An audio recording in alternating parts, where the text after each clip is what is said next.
A maioria não percebe, mas a vida adulta é comandada por feridas da infância que ninguém resolveu. E a mais silenciosa e destrutiva delas é a ferida paterna. Ela sabota decisões, distorce relações e arrasta a autoestima para o chão, tudo sem fazer barulho. Enquanto esse vazio não for encarado, a repetição continua. Mesmos erros, mesmas dores, mesma sensação de estar travado. A psicologia junguiana mostra o que quase ninguém tem coragem de dizer. A dor que veio do pai não desaparece com o tempo, ela se infiltra em tudo. Mas tem como cortar esse ciclo. E não envolve perdão forçado nem conversa difícil. Envolve enxergar o que está dirigindo sua vida sem você perceber. É isso que você vai aprender agora. Desde o primeiro choro, a mente começa a se organizar com base no ambiente à sua volta. A figura paterna, nesse palco invisível da psique, representa muito mais do que um provedor. Ela estabelece limites, oferece direção e estrutura. É como o alicerce de uma casa. Você nem sempre vê, mas se ele estiver rachado, todo o resto balança. Na psicologia junguiana, esse papel paterno serve como símbolo do princípio da ordem, do logos, e impacta diretamente no desenvolvimento da identidade. Quando essa presença é equilibrada, a criança aprende que o mundo tem regras, mas também tem colo. A segurança emocional que um pai saudável transmite permite que a criança explore a vida sem medo constante de ser invalidada.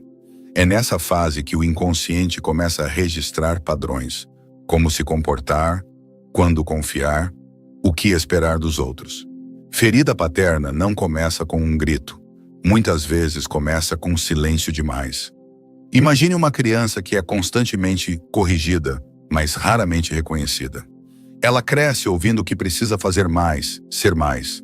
Anos depois, esse mesmo padrão aparece nos relacionamentos tóxicos que ela aceita, no chefe que ela teme, no parceiro que ela tenta agradar a qualquer custo. Tudo começa nesse ponto inicial, mas a maioria só percebe quando já está atolada nos efeitos. A ausência do pai, seja ela física, emocional ou simbólica, deixa marcas invisíveis que vão muito além da infância. Não é só sobre quem não estava, é sobre o que deixou de ser construído dentro. Um pai frio, excessivamente crítico ou ausente planta uma semente que cresce torta. Carl Jung já dizia, tudo o que não vem à consciência volta como destino. E esse destino, quase sempre, vem mascarado de sabotagem interna. É como se a psique, diante do vazio deixado por essa figura, tentasse preencher com o que tem à mão. Controle, submissão, busca desenfreada por aprovação. A ferida paterna se instala como um eco que reverbera em cada relação difícil, especialmente aquelas onde há cobrança desmedida ou carência crônica. A pessoa cresce tentando provar valor, mas o parâmetro interno está distorcido. O espelho que deveria refletir segurança, refletiu indiferença. Em muitos casos, a pessoa não percebe que está reagindo à ausência. Ela apenas sente um buraco, uma ansiedade constante, um medo irracional de ser rejeitada. Isso aparece, por exemplo, na necessidade de se anular para manter alguém por perto, ou na mania de fugir de qualquer relação que envolva vínculo real. O que parecia apenas uma ausência, revela-se uma fratura emocional. E é essa fratura que passamos a reviver, sem perceber, repetidamente. Quando a infância fere, o inconsciente repete, e ele não pede permissão. A ferida paterna, alojada nas camadas mais profundas da psique, transforma-se numa espécie de GPS emocional, só que desatualizado e sabotador. A pessoa acha que está fazendo escolhas novas, mas está apenas dançando a mesma coreografia com atores diferentes. Troca o parceiro, troca o chefe, mas o enredo permanece o mesmo. Desvalorização, cobrança, ausência. Isso acontece porque o inconsciente não busca felicidade, ele busca familiaridade. E se o afeto da infância veio acompanhado de dor ou invalidação, é esse modelo que vira referência. Relações tóxicas entram em cena com facilidade porque inconscientemente representam uma tentativa de resolver o trauma original.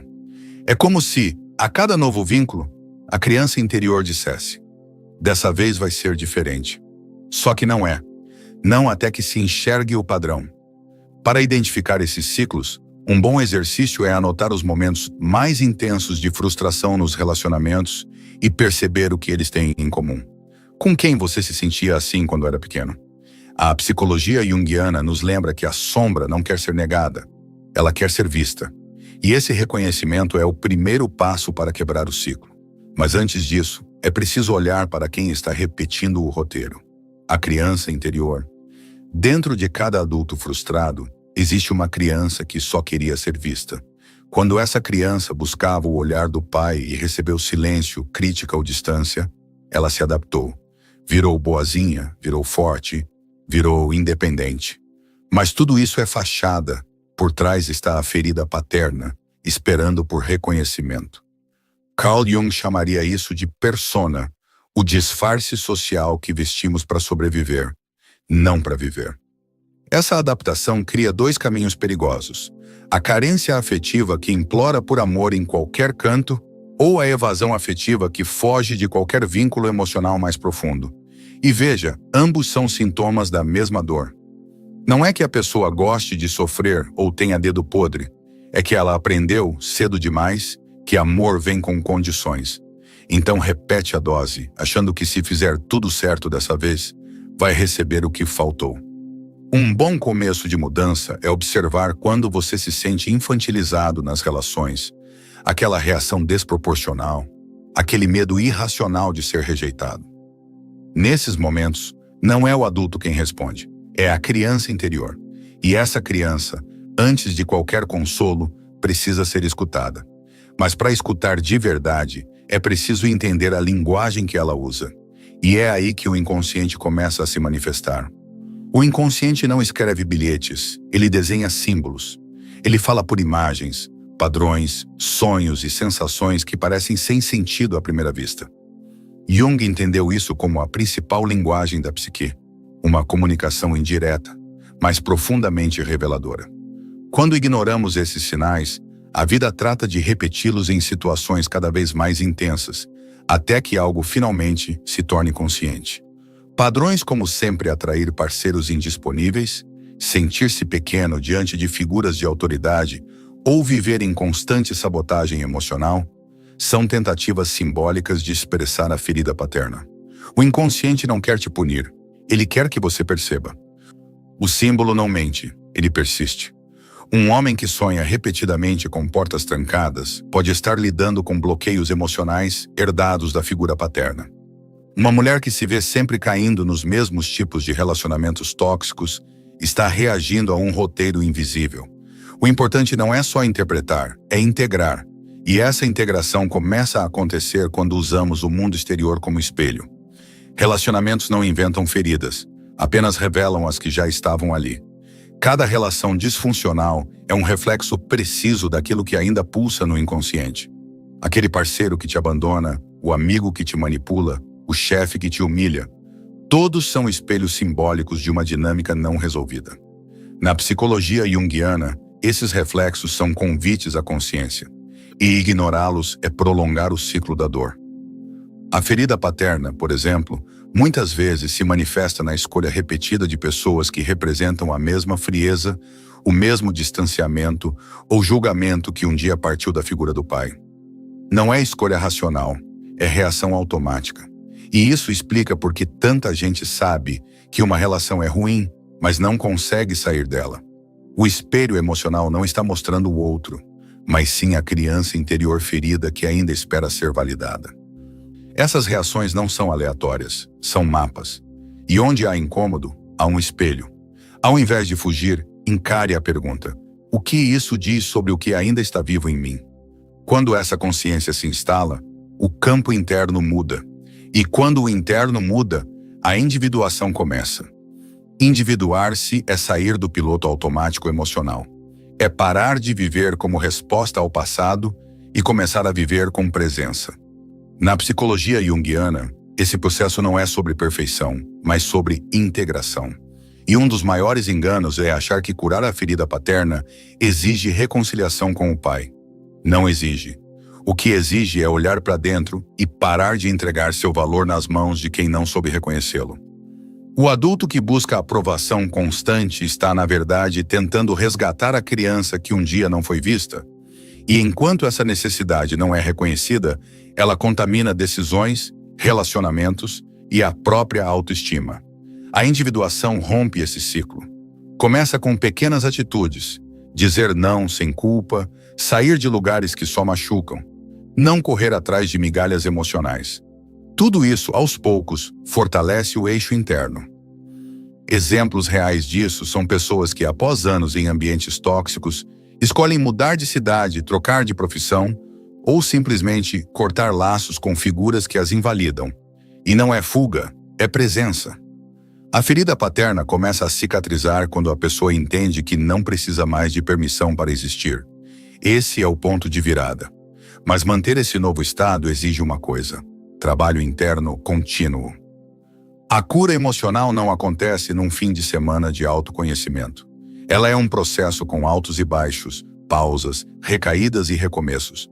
A psicologia junguiana trata o inconsciente como algo vivo, e tudo que está vivo precisa de cuidado constante.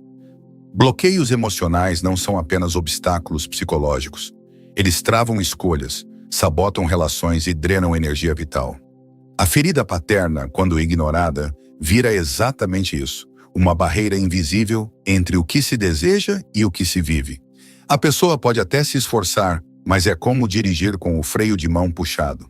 E o pior, ela acha que o problema é com ela, quando na verdade é com o que ela ainda carrega.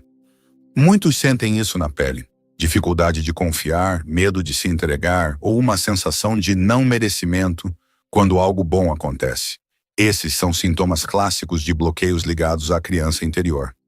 A solução não é pensar positivo, é reconhecer a dor não processada que está impedindo o fluxo natural da vida. Carl Jung alertava: fugir do que machuca é manter a prisão decorada. Quer ver um exemplo prático? Há pessoas que, ao começarem a escrever cartas não enviadas para o pai, descobrem emoções que estavam congeladas há décadas.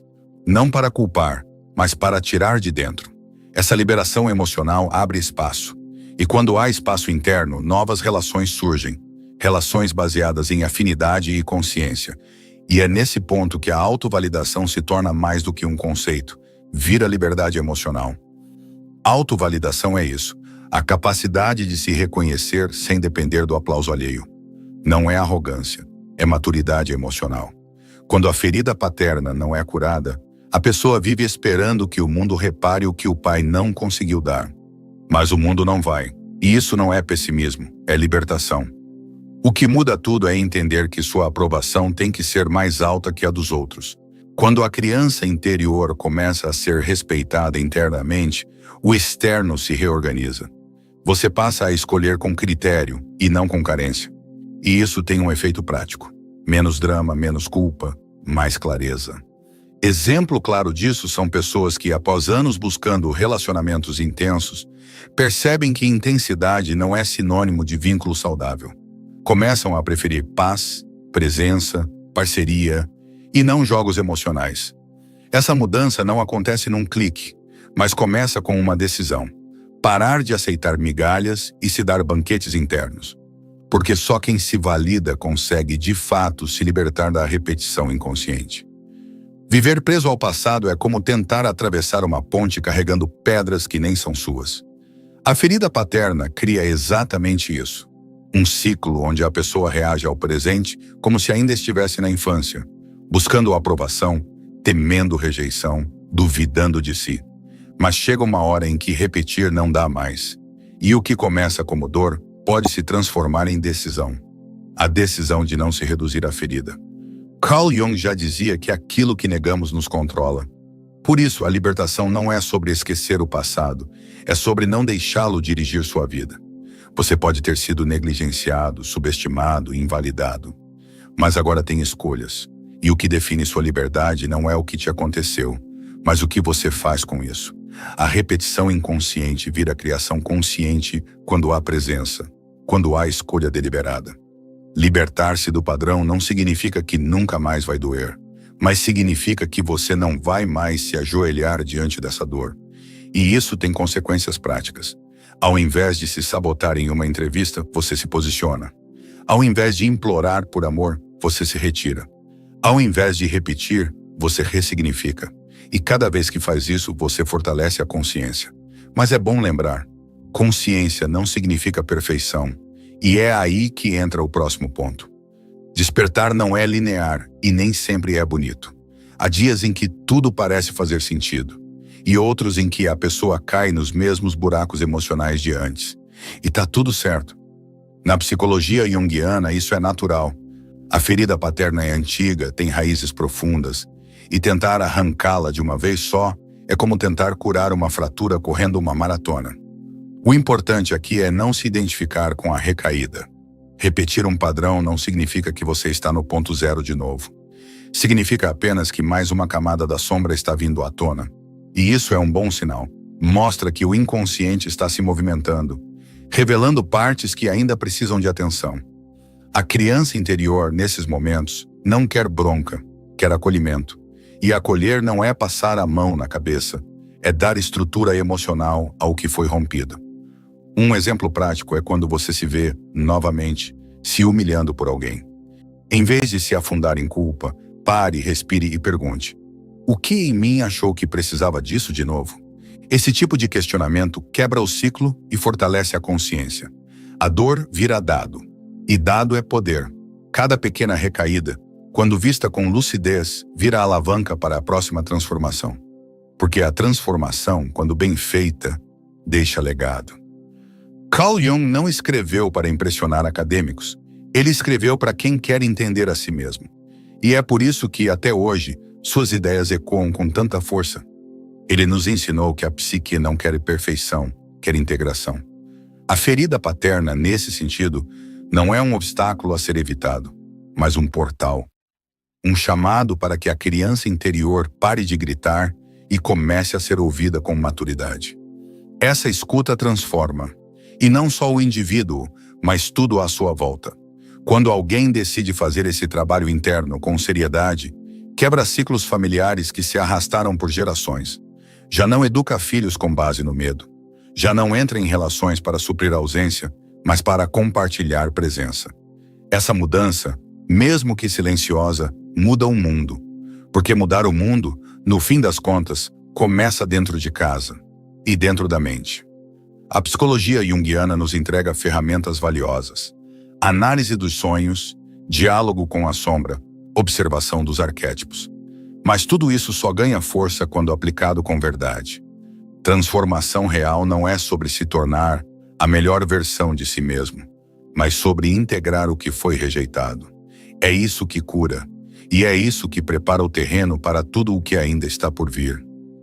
Você já entendeu que repetir padrões não é azar, é falta de consciência.